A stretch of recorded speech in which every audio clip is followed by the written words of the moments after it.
Perfect സ്ക്വയറിന്റെ root എങ്ങനെ പെട്ടെന്ന് കാൽക്കുലേറ്റ് ചെയ്യാമെന്ന് നോക്കാം. അതിനായിട്ട് 1 to 9 വരെ ഉള്ളതിന്റെ സ്ക്വയറുകൾ കാണാതെ പഠിക്കുക.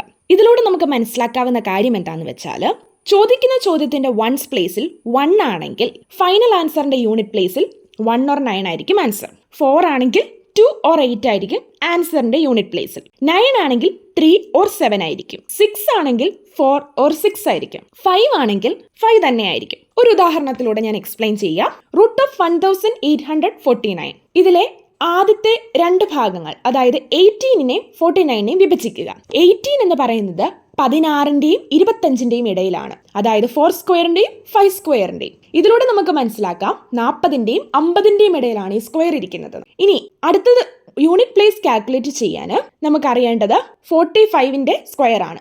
ഇതിനു മുമ്പ് ഞാൻ 45ന്റെ സ്ക്വയർ കാൽക്കുലേറ്റ് ചെയ്യാനുള്ള ട്രിക്ക് ഡിസ്കസ് ചെയ്തിട്ടുണ്ട്. 45ന്റെ സ്ക്വയർ 2025, അതിനേക്കാൾ ചെറുതാണ്. അതിലൂടെ നമുക്ക് ആൻസർ ഇപ്പം തന്നെ കിട്ടിക്കഴിഞ്ഞു, 43. ഇതുപോലെ റൂട്ട് ഓഫ് 7396 എന്തിന്റെ രണ്ടിന്റെയും ഇടയിലാണ്?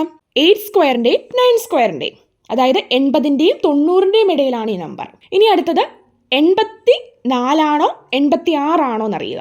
അതിന് 8 into 9, അപ്പോൾ നമുക്ക് കിട്ടുന്നത് 72. അതിനേക്കാൾ കൂടുതലാണ് ഈ നമ്പർ, അതുകൊണ്ട് 86 ആയിരിക്കും ആൻസർ. ഇങ്ങനെയാണെങ്കിൽ റൂട്ട് ഓഫ് 6724 എന്തായിരിക്കും ആൻസർ?